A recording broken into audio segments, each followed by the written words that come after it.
ये स्थान साधकजनों परमेश्वर के पास से भक्ति करने का स्थान है। आप सच मानिएगा, भक्ति करने वाला व्यक्ति किसी भी क्षेत्र में संसार की दौड़ में पीछे नहीं रह सकता। परमात्मा उसे कभी पीछे नहीं रहने देगा। तो जो करने की चीज है भक्ति है। आप कहते हो हम समस्याओं से, विपदाओं से, संकटों से घिरे पड़े हैं, रोग हमें दुखी करते हैं, ऐसे में भक्ति कैसे हो? आपकी शिकायत सुनने में तो ठीक लगती है, लेकिन ठीक है नहीं। ये दास आपके सेवा में हाथ जोड़ के अरदास करता है, भक्ति करो, शेष सब कुछ अपने आप ठीक होगा। आप कहते हो नहीं, पहले सब कुछ ठीक हो फिर भक्ति करेंगे। ऐसा होता नहीं है। इसीलिए संकट विपदाएं दूर नहीं होती। आप ही विपरीत दिशा में चल रहे हो। भक्ति करो माता, सब कुछ अपने आप ठीक होगा। यदि ठीक नहीं होगा तो फिर भक्ति करेगा कौन? विश्वास से भक्ति करो। ऐसे स्थान, मैं ये नहीं कह रहा कि और स्थान ऐसे नहीं हैं। सभी स्थान जहां परमेश्वर विराजमान है, वे स्थान ऐसे ही होंगे जैसा श्री राम शरणम। श्री राम शरणम को किसी भी प्रकार से देवियों सज्जनों कम नहीं मानिएगा, छोटा नहीं मानिएगा। बहुत उच्च स्थान है ये। इसकी पवित्रता बना के रखना हमारा कर्तव्य धर्म है।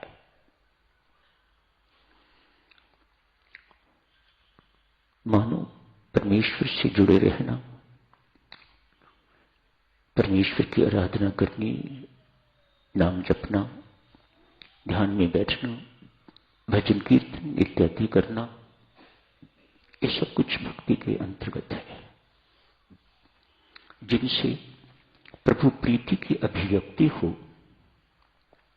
वे सब साधन भक्ति के अंतर्गत आते हैं। जहां परमात्मा की प्रीति होगी, वह स्थान अतिशय पवित्र होगा, होना चाहिए। यदि हम वहां पर नकारात्मक वाइब्रेशंस उत्पन्न करते हैं तो हम दोषी हैं, हम अपराधी हैं। मानो हमें उस स्थान की पवित्रता का कोई ध्यान नहीं है। भक्ति की तरंगे, प्रेम की तरंगे यहां पर बैठ के उठनी चाहिए। आपकी साथ वाली महिला भक्ति की तरंगे दे रही है तो आपको लाभ होगा। आप भक्ति की तरंगे दे रहे हैं तो साथ वाली महिला को लाभ होगा। सारा वातावरण ही भक्ति की तरंगे, प्रेम की तरंगे, ज्ञान की तरंगे उठा रहा है तो सारी संगत को लाभ होगा। वह स्थान बहुत उच्च बन जाता है। जिन स्थानों पर साधकजनों ऐसा नहीं है, उन स्थानों से दिव्यता उठ जाती है। वे स्थान दिव्य नहीं रहते।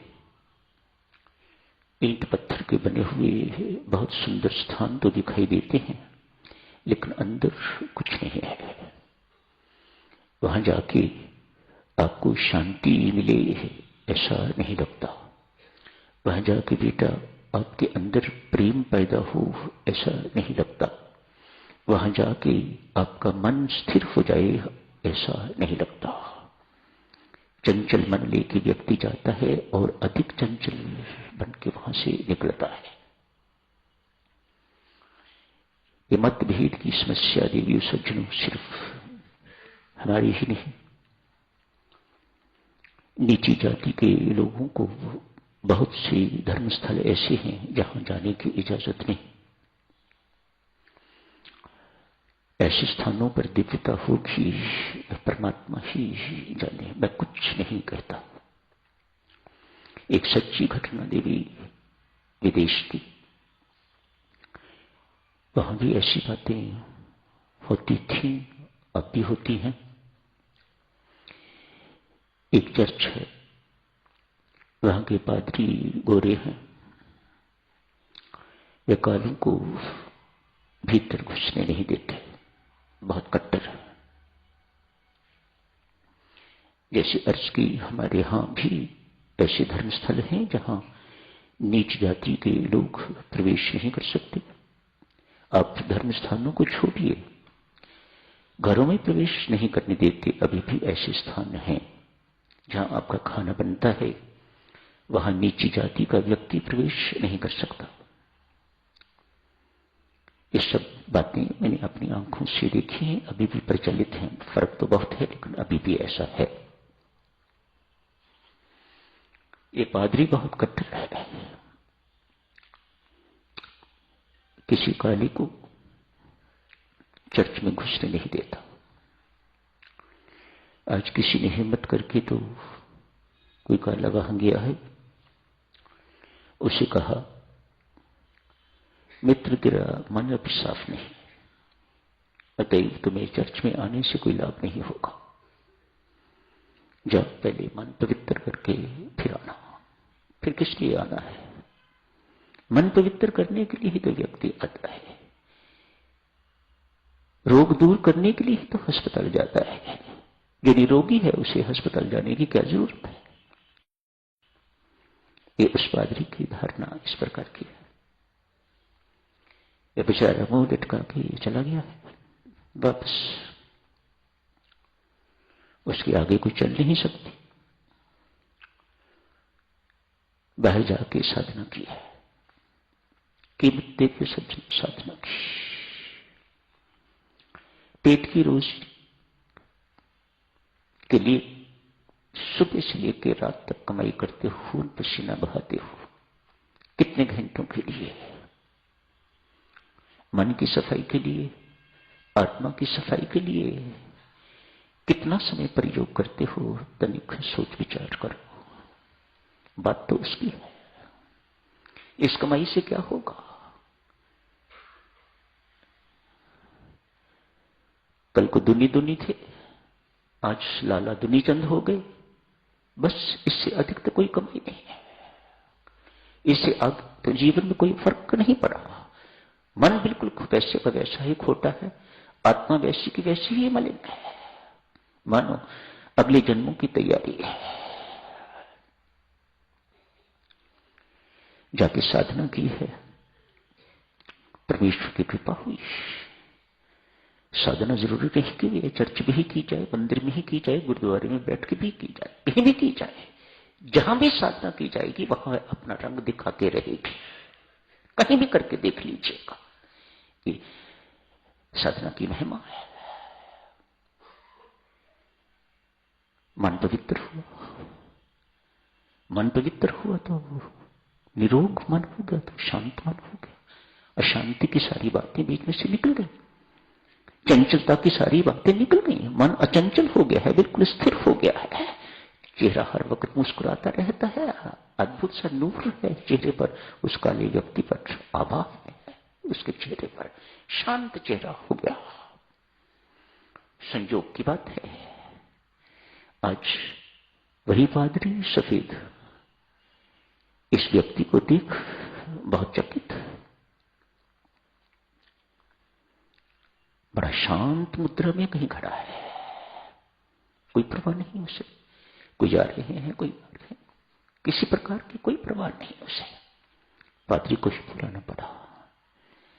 भाई, आप एक दफा चर्च में आए थे, अनेक वर्ष बीत गए, उसके बाद कभी आप आए नहीं। व्यक्ति कहता है, पादरी महोदय,